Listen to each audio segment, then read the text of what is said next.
Le tournoi UFOAB U20, les éperviers juniors très attendus, la Ligue des champions d'Afrique, la finale retour sous de haute tension, et puis le Paris Saint-Germain, un scandale de fichage ethnique au sein de la formation. Voilà les trois sujets qu'on évoque rapidement avec Hervé Pizza, notre consultant sportif. Bonsoir Hervé Pizza. Bonsoir Samuel.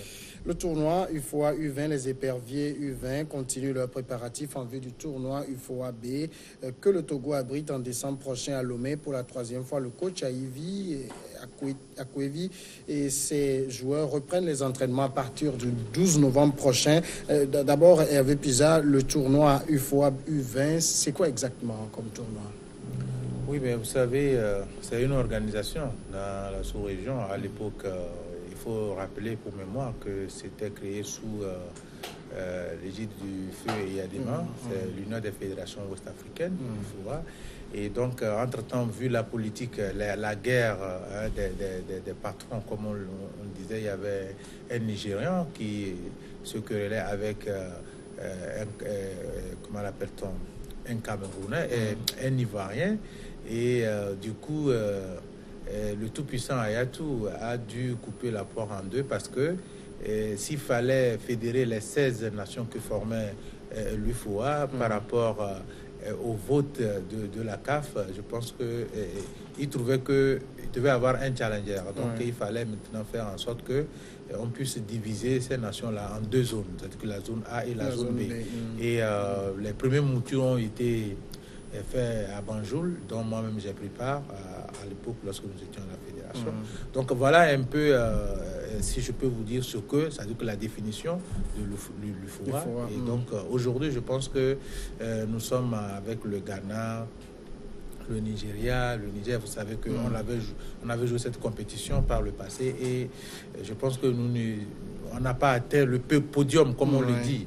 Et bon, cette fois-ci, j'espère que on a compris bien la leçon parce que le Togo a été toujours au rendez-vous. Je rappelle que la dernière édition que nous avons jouée avant que cela ne soit subdivisé en deux zones, c'est le Togo qui avait remporté. Mais malheureusement, il y a des mains qui a initié cette coupe-là. Le Togo n'a jamais remporté, mais c'est peu après sa mort, en 2005 et 2010, que nous avons remporté cette coupe-là, qui doit être conservée soigneusement. Et bon, après, donc, il y a éclatement, il y a la zone A et la zone B. Alors, zone A, zone B, ça comprend qui? C'est l'équipe francophone, anglophone, ou c'est comment c'est réparti? Oui, ben, c'est composé des équipes anglophones et francophones mélangées. Est-ce que vous voyez, quand vous prenez vers la Mauritanie, le Sahel et autres, vous descendez ici, vous avez le Ghana, comme je l'ai dit, le Ghana, le Togo, le Nigeria et le Niger. Donc les autres, les 16 pays, donc ça fait 8-8. Donc nous avons donc, comment on dit, reçu le mandat maintenant d'organiser cette compétition-là au Togo. Et donc je pense que la fédération est en train de se préparer, y compris le ministère en charge des sports, sont en train de se préparer. Parce que, bon, vous savez, c'est un honneur lorsque vous abritez une telle compétition, ça relève un peu le niveau de votre pays, de votre sport.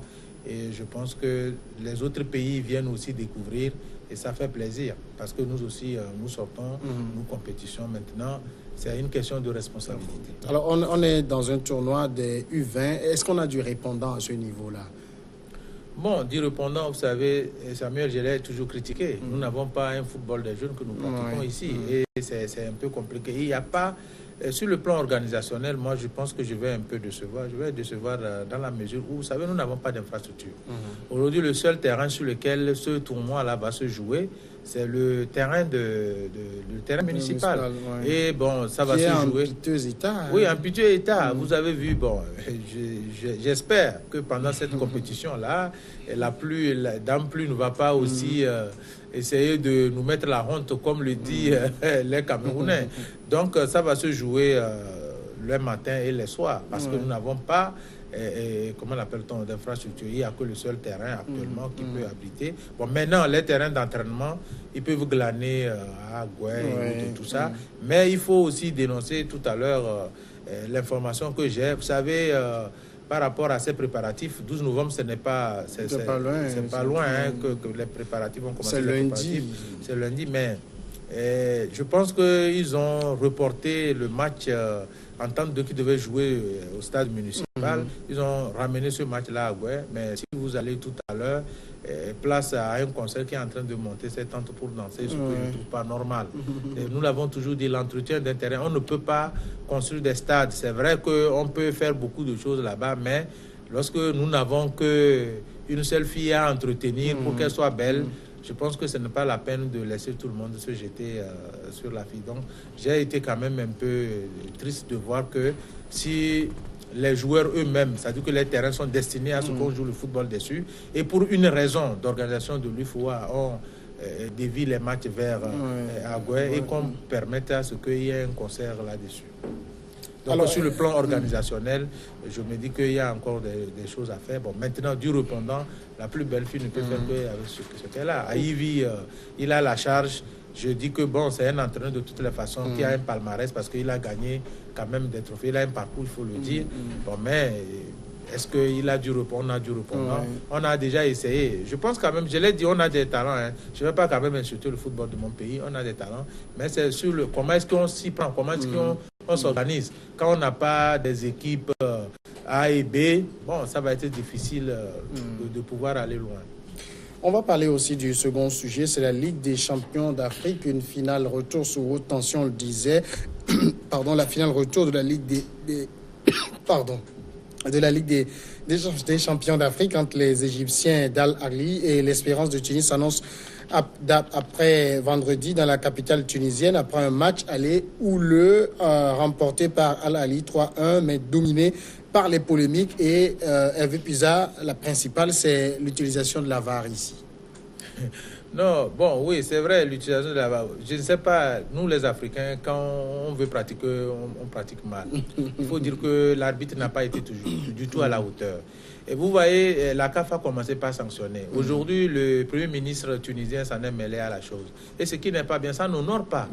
Dire que c'est la finale aller et puis les gens se comportent comme ça. Bon, j'essaie de toutes les façons qu'au niveau du Maghreb, ces pays-là, ils ont le sang chaud. C'est vrai qu'ils ont le football dans les veines, ils jouent, la professionnalisation et tout, nous devons le copier, mais l'état d'esprit dans lequel ces gens, ça se joue, c'est ça qui est un peu compliqué. Donc, bon, c'est deux pays arabes qui s'affrontent. Moi, j'ai vu, vous avez vu le joueur qui a déchiré son maillot. Et bon, et on l'a attribué à un joueur. Malheureusement, heureusement que la CAF s'est rebiffée et a pris des sanctions contre ce joueur-là. Donc, c'est déjà une bonne chose. Et ça s'annonce houleux, comme tu l'as dit. L'arbitrage, j'espère que cette fois-ci, l'arbitrage sera à la hauteur parce que c'est un match vraiment très électrique. 3-1, vous savez, les Tunisiens peuvent vouloir renverser la... Mais en provoquant, nous connaissons ces pays arabes-là. Donc, il va falloir que la CAF prenne cette disposition pour que le match-là ne puisse pas déborder. Mais il faut dire que la Ligue part quand même avec l'avantage 3-1. Ils ne vont pas quand même aller croiser les bras par rapport aux provocations tunisiennes pour qu'ils puissent quand même les damer le pion. Et ça veut dire que la remontada tunisienne est possible? Elle est possible. En matière de football, tout est possible. Bon, 3-1, ils peuvent aller, les autres là peuvent les gagner, même 3-0, même 4-0, pourquoi pas. Le football, c'est comme ça. Donc, si ils se préparent correctement, bon, les autres, comme je l'ai dit aussi, les autres vont aller jouer une stratégie parce qu'ils ont déjà l'avantage. 3-1, je pense que c'est quand même largement suffisant pour pouvoir jouer une stratégie à ce que, bon, on ne prenne pas de but ou à la rigueur, même si c'est un seul but qu'on prend. Bon, c'est vrai qu'on comptera les points, mais le goal différentiel va jouer. Mais à la Ligue, avec son espérance et tout, je pense que c'est quand même un avantage sérieux pour eux. Mais quand on est quand même à ce niveau de compétition sur le continent, comment on peut permettre des erreurs comme ça qu'un joueur déchire son maillot, qu'on l'attribue à un autre, alors qu'il y a d'autres arbitres sur le terrain qu'on peut consulter pour savoir ce qui s'est passé? Oui, c'est ce qui est un peu dommage par rapport aux quatrièmes arbitres, les arbitres qui restent de côté. Moi, je ne sais vraiment pas quel est le rôle qu'ils jouent parce que nous regardons un peu même par rapport à cette Champions League qui est en train de se jouer.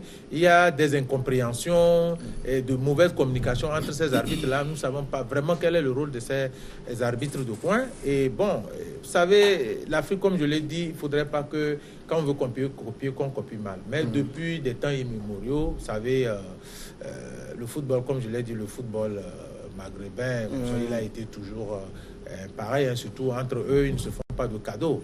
Et quand ils sortent pour jouer, déjà, il faut comprendre aussi que même l'Algérie viendra ici avec ce même comportement, parce que sachant que le Togo a actuellement le vent en poupe, peut toutefois se faire qualifier. C'est un crochet que je fais. Donc, pour dire que, bon, c'est ça l'Afrique, mais je voudrais aussi que la CAF soit à la hauteur de la FIFA et commence par prendre certaines dispositions au niveau de l'arbitrage, essayer d'innover pour permettre quand même que ces genres de comportements de joueurs, de tricherie, de malentendus, de mauvaise communication, de discipline et qu'on puisse quand même régner. C'est vrai, on ne peut pas tout éradiquer en matière de football, on ne peut pas tout éradiquer, mais il faut toujours faire des propositions pour pouvoir améliorer. Mais là, c'est essentiellement aussi l'arbitre. Hein. Est-ce que les arbitres de la CAF sont au niveau? Bon, vous savez, les arbitres indélicats, on en a toujours. Peut-être un arbitre peut se réveiller mal. Il peut aussi, ce sont des humains aussi comme nous, il faut le dire, c'est des humains comme nous, mais je pense que l'erreur qu'a commis l'arbitre là, vous avez vu, c'est ça, c'est ce qui s'est passé avec l'arbitre ghanéen qui a amené à ce que le match soit rejoué et le Sénégal a pris l'avantage, ce qui est tout à fait logique. Et après, voilà le nombre d'arbitres qui ont été sanctionnés et tout ça. Je pense qu'il ne faut pas aller vers l'arbitrage parce que on veut aller vers l'arbitrage. C'est-à-dire que c'est comme chaque jour, vous êtes à la recherche de l'excellence. C'est-à-dire que soyez zen, soyez vraiment aimez ce que vous voulez faire, soyez impartial. C'est ce qu'on demande aux arbitres. C'est-à-dire qu'il ne faut pas aller pour... je ne sais pas. Eux aussi, c'est vrai, les arbitres là, ils ont des penchants. Ils sont, comme je l'ai dit, ils sont des humains. Mais quand vous êtes désigné pour une mission, il faut vraiment faire cette mission-là pour que le gagnant puisse quand même être vraiment reconnu par le public qui regarde. Troisième sujet, c'est le PSG secoué par un scandale de fichage ethnique dans le cadre de Football Leaks. Le média Mediapart a annoncé jeudi que le Paris Saint-Germain a utilisé un fichage ethnique concernant sa politique de recrutement pour son centre de formation pendant 5 ans. Une information confirmée par le club de la capitale qui rejette la faute sur Marc Westerlop. Le PSG se retrouve mêlé à une nouvelle affaire. Alors, cette affaire de fichage ethnique, c'est pas une première en Europe. Non, vous savez, ce n'est pas une première et ça ne sera pas la dernière. Ça va continuer. Vous savez, bon, le racisme en Europe, ça va prendre du temps. C'est pas aujourd'hui. On est né, on a vu ça. Les Blancs se trouvent toujours supérieurs à nous. Alors que quand vous prenez l'équipe de France aujourd'hui, sans les Noirs, ils ne peuvent pas jouer.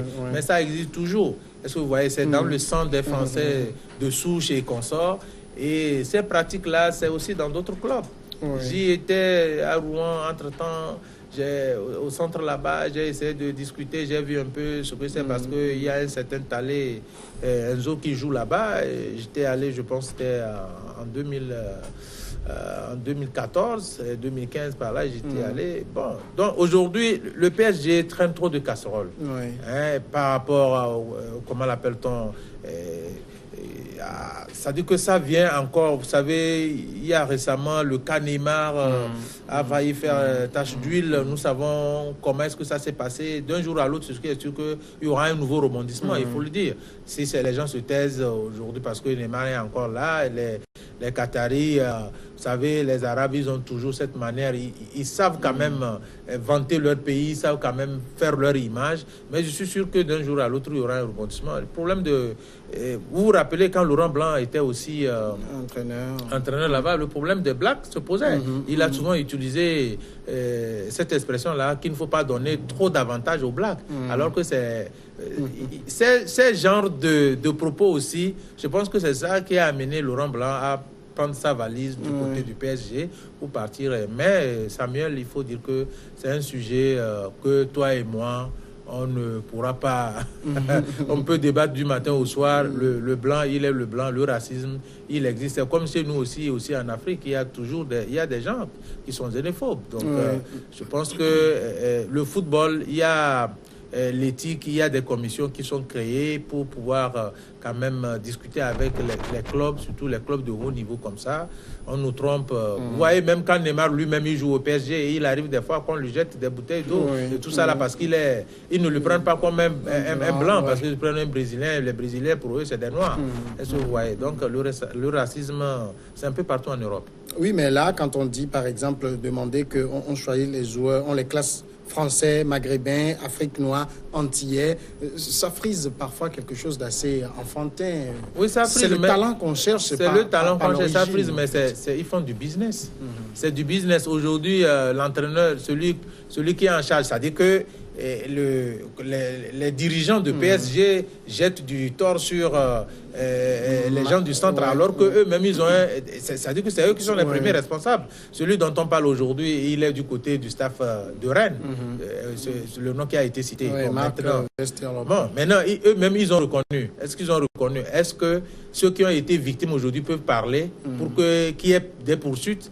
Bon, Paris Saint-Germain, ils sont spécialistes de ce genre de choses. Ils sauront quand même comment se protéger. Hervé Pisa, merci d'être passé répondre à nos questions. C'est moi qui vous remercie. La pause et après, regard croisé.